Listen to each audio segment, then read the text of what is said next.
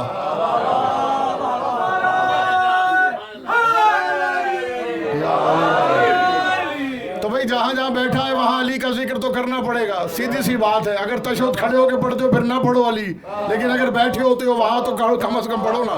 تو یہاں پہ جتنے بھی آپ بیٹھے ہو تو میرے ساتھ علی علی کرو نا. میں تو علی علی کر رہا ہوں، میں بیٹھا ہوں. تو اب تیسرا درجہ ہے لا الہ الا انتا کا.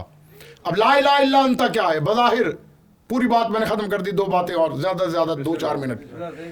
بظاہر مولا امیر کائنات کو ملائکہ غسل دے رہے ہیں، ٹھیک ہے. تو جب غسل دینے لگے تو جبرائیل، میکائیل، اسرافیل، سلمان محمدی سن رہے ہیں کہ فرشتے پانی ڈالتے ہیں اور کہتے ہیں قدوسن قدوسن لا الہ الا انت نافذ لامرک و بحمدک. وہ کہتے ہیں کہ قدوسن قدوسن، تیرا ہی امر نافذ ہے، نہیں ہے کوئی الہ مگر تو، حمد بھی تیرے لیے ہے.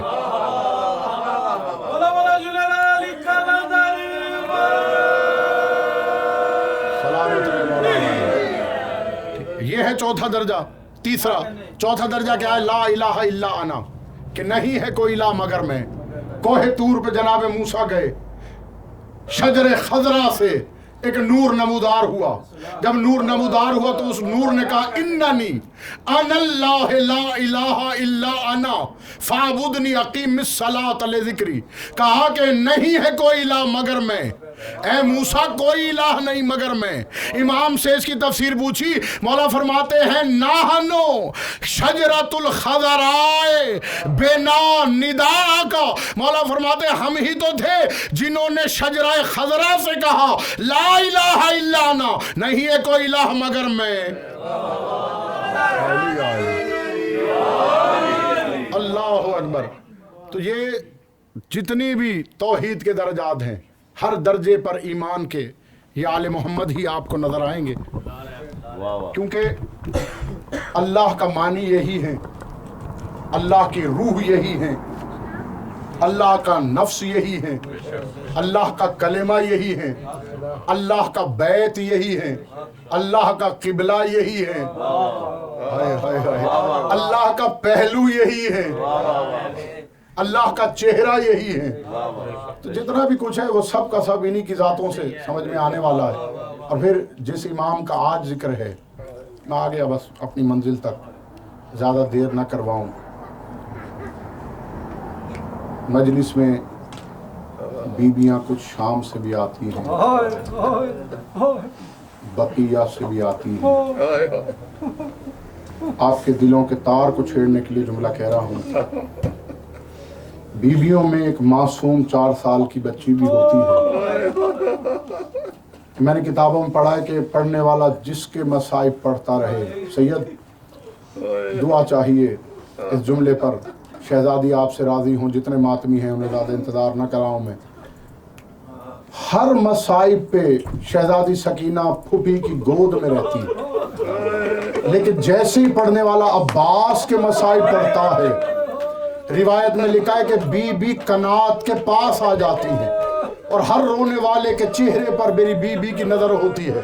عزادارو، میری بی بی رو کے کہتی ہیں پھوپھی اماں اگر یہ لوگ کربلا میں ہوتے مجھے تماچے نہ لگتے. اللہ اکبر. پھوپھی اماں یہ کوئی ہمارے رشتہ دار ہیں؟ اللہ اکبر. بہت بڑا میں نے جملہ کہا. بی بی سے پوچھتی ہے پھوپھی اماں سے، پھوپھی اماں کیا یہ رونے والے ہمارے رشتہ دار ہیں؟ کیا یہ ہمارے بابا کے رشتہ دار ہیں؟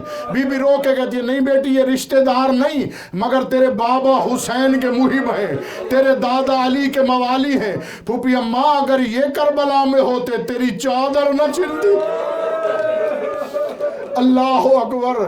یقیناً شہزادی آج کی مجلس میں بھی آئی ہیں، مجلس کی رونق رقت بتا رہی ہے، کوئی نہ کوئی ضرور موجود ہے. عزادارو 65 برس کی عمر پائی ہے میرے اس امام نے.